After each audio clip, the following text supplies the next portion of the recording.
Bom dia, pessoal. Tudo bem com vocês? Que possamos então iniciar nossa semana na luz do Evangelho segundo o Espiritismo. É o capítulo 8, o sexto vídeo. Bem-aventurados os que têm os olhos fechados.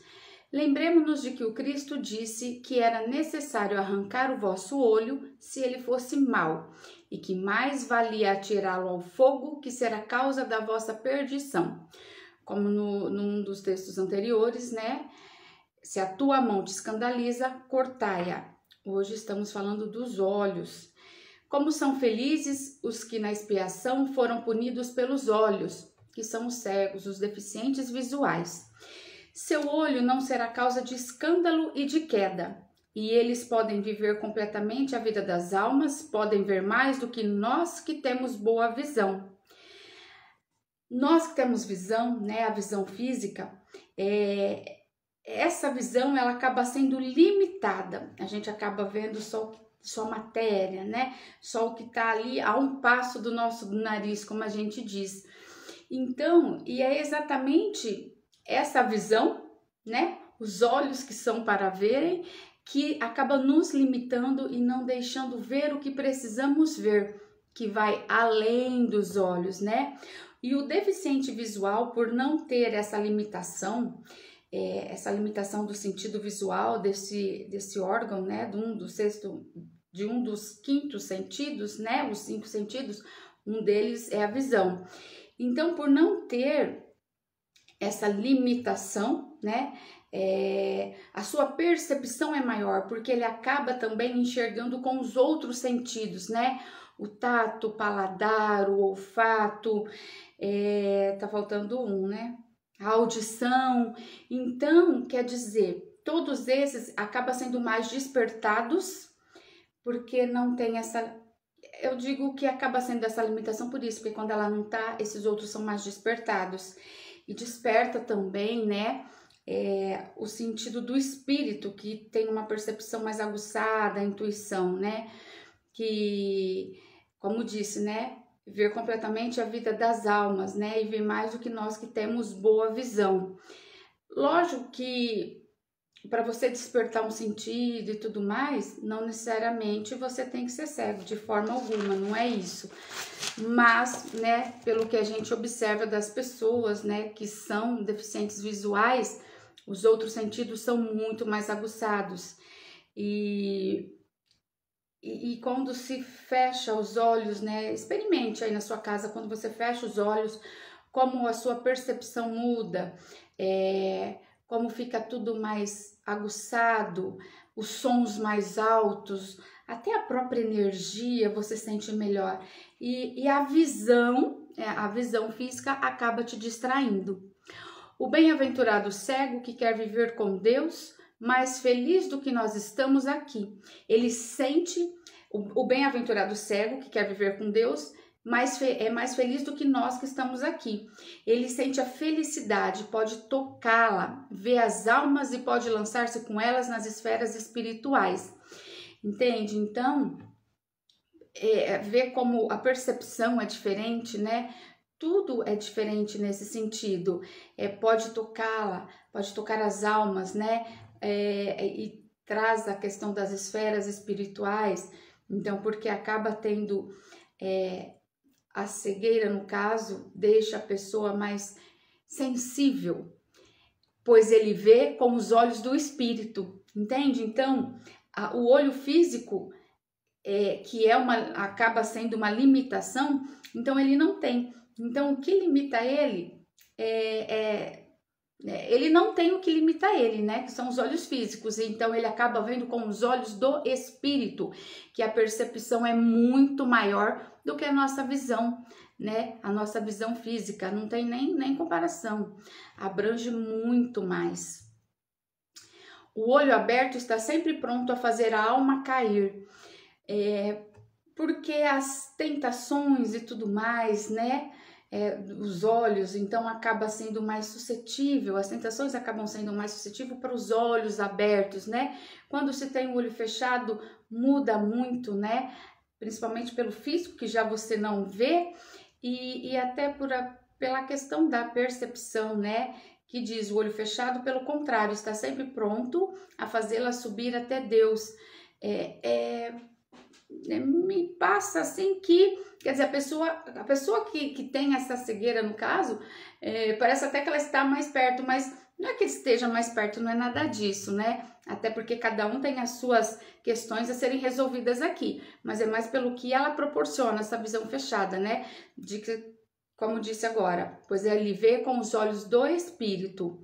A cegueira dos olhos é quase sempre a verdadeira luz do coração, enquanto a vista é quase sempre o anjo tenebroso que conduz à morte, né? Então, nisso de você ficar, eu não sei se eu posso fazer uma comparação aqui, mais ou menos aquela pessoa que tem muito dinheiro. É como se ela fosse mais suscetível às ilusões da vida, né? Que o dinheiro pode proporcionar e tudo mais. Se você não tem dinheiro, você acaba não tendo condições de adquirir muitas luxúrias, ilusões e tudo mais. Não significa que quem tem vai fazer isso, entenda bem, mas as chances são maiores, né? Enquanto quem não tem já não fica tão suscetível. E aqui é a mesma coisa, né? A cegueira, como se vê com os olhos do espírito e tudo mais, você fica mais presente com você mesmo, né? Porque você fecha os olhos, a sua percepção é diferente. Então, por isso o texto traz a verdadeira luz do coração. E a vista, né, por conta dessas questões, acaba sendo o anjo tenebroso. Para a alma que sofre com a cegueira, espere e tem coragem. Porque é a necessidade, né? Porque às vezes a pessoa se sente tolhida de muita coisa. E aí eu digo para essa alma: ficaria alegre se soubesse que teus olhos abririam, porém, quem sabe se essa alegria não te perderia, né? Você tá ali cumprindo com o que você precisa cumprir, com as tuas questões, com as tuas missões, com as tuas provas e expiações, né? E aí de repente se abre os olhos. E se de repente tudo que você conquistou, você não se perderia, né? Tenha confiança no bom Deus que fez a felicidade e permite a tristeza. Deus sabe de todas as coisas. Ora e confia. Aí o texto ele traz uma nota, né? Quando uma aflição não é a consequência dos atos da vida presente, é necessário procurar lá atrás, procurar essa causa numa outra vida, numa existência anterior. No caso, né, do texto que traz os olhos, o texto traz os olhos, né? A questão da cegueira, mas a aflição quer dizer toda e qualquer aflição que o ser humano tenha. O que chamamos de capricho da sorte nada mais são que os efeitos da justiça de Deus.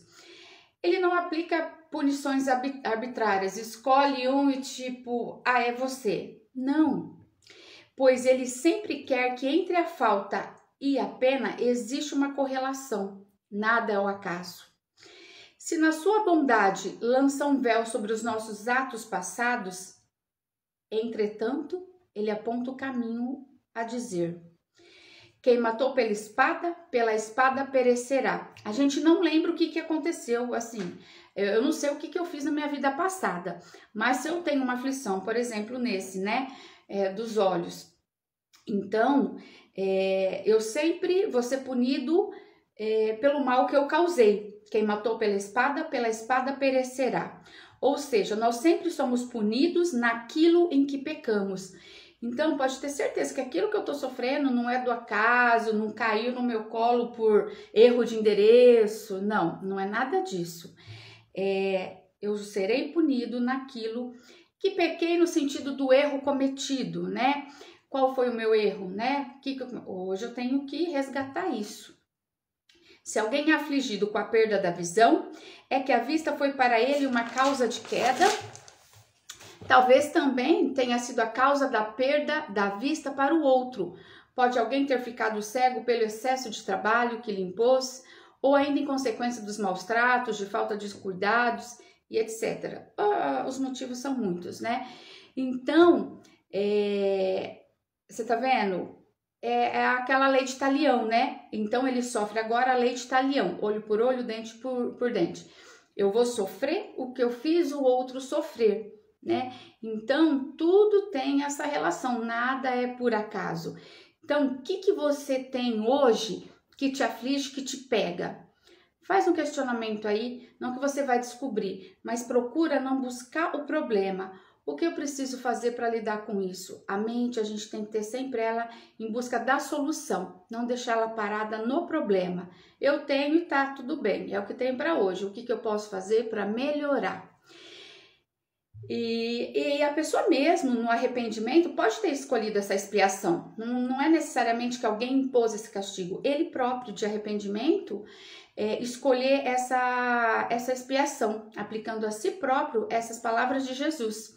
Se vosso olho for motivo de escândalo, arrancai-o. Mas nesse sentido, eu fiz alguém sofrer com a cegueira por algum motivo e tudo mais, trabalho, maus tratos, seja o que for.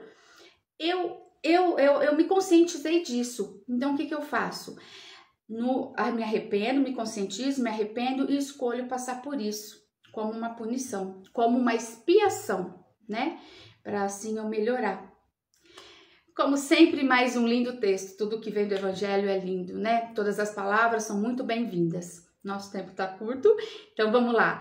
Deus abençoe grandemente a sua vida. Um beijo no seu coração, muita luz, pessoal do Raimundo e da Agenda Espírita Brasil.